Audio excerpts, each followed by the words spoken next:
consider doing is, we use a lot of tape on the floor for different things, is taking a piece of tape, we have floor tape, and we put it 9 or 10 inches from the center line, and you can't land with your whole foot in front of it.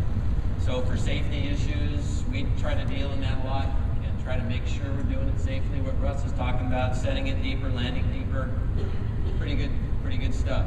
And so we actually put tape on the floor and keep track of where they land. I think it's important. So let's establish a little foundation for a debate here for the rest of the clinic.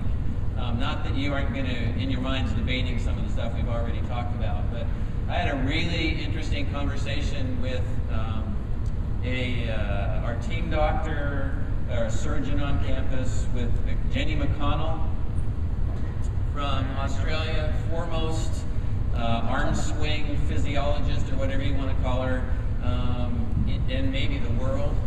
She came to Stanford, had a chance to talk to her about how the arm swing should function.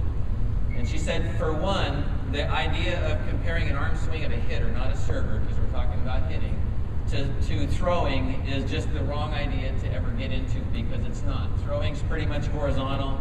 Hitting is kind of a vertical skill, getting to spin, going up over balls.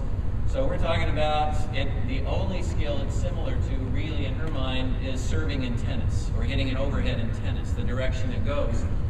And so one of the things, I just was watching the hitters here, I watched a lot of kids recruiting, follow through, how your arm swing functions. Her belief is that your body should get open to the point, if this is the line that I'm approaching on and I plan across, our body should get to this position. When you look at pictures of Logan Tom, who played at Stanford, she looks like this every time. It's identical in every picture. We have like 6 pictures of her in the building, and every one of them looks the same. And I thought, why would somebody copy them? But they're all in different uniforms, different games against different people in different courts. It's like this, and however you're going to coordinate it, the synchronicity or whatever in the body between your hip. There's actually a great device that someone made using elastics that you can put on. It's a vest that helps you learn how to open your body and drive your body through, because we don't use our bodies very well. Is getting to here, how your hip, your body, your arm, your shoulder, your elbow, and everything come through. And one of the major mistakes we make is lots of kids, when they go to hit, they actually stop their shoulder and body rotation right here, or before it gets to here. Right? And primary reason for this is we teach people to follow through on the same side of their body. Okay, so if I'm going to hit maximum speed, I want to learn how to hit really hard. If I drive my body through in my arm to hit, and I stop right here, which is at contact, that means before we contact the ball, we're probably actually decelerating at the point of contact, or holding some of our speed back. That makes sense to me. I'm a math teacher, very logical. So for me, if this is where I'm going to contact when my body gets right to here, then this shoulder should go past the other one on my follow-through. That makes sense to me. It doesn't make any sense to me to go to here and then follow through on the same side of my body. All right? So I don't really care how far you follow through, but your follow-through should be longer the harder you swing. I mean, it doesn't have to be like that. That's a little exaggerated, but start with the body position, have some reasons for how you get to the end of your body position, and you can alter that. We do a lot of high snap hitting in different situations. That's less power. The more power you're going to hit at, like these guys are hitting the ball very hard, there's very serious physical concerns about health in terms of where you should stop, how far you should follow through, that some people never deal with because they aren't into technique that much. But if you are into it and you're going to teach them how to, then I think there are some things that we should debate while we're here.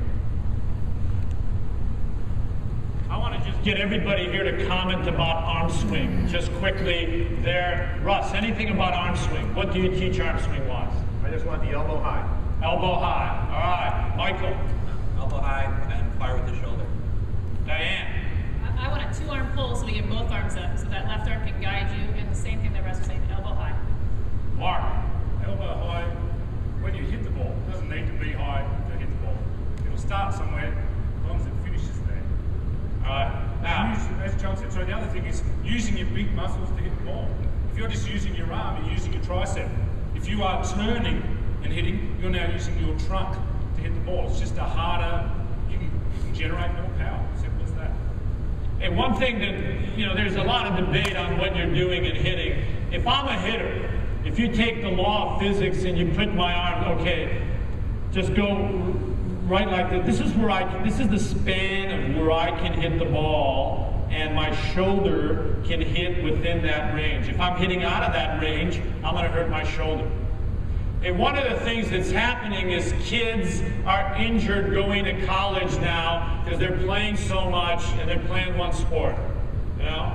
But arm swing, hey, just make sure all the things they've said here. How about wrist? Anything? Anybody teach anything in wrist? Wrist?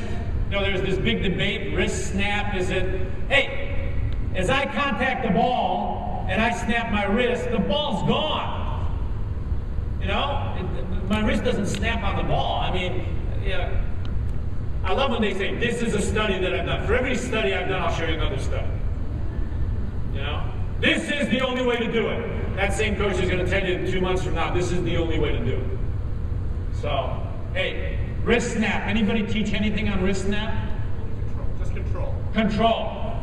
Hey, toss a ball and be able to, let's just grab a ball here. Hey, if somebody can stand here and control a ball, to just be standing on the floor to control the ball. That's kind of a lost art. Hitters that can control a ball instead of just banging it straight down. At our levels, there's big blocks. So the harder you hit, the harder it comes back.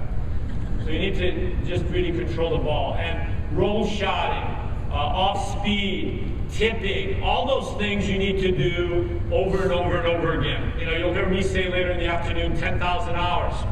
Firm believer of that. Skill, teach skill.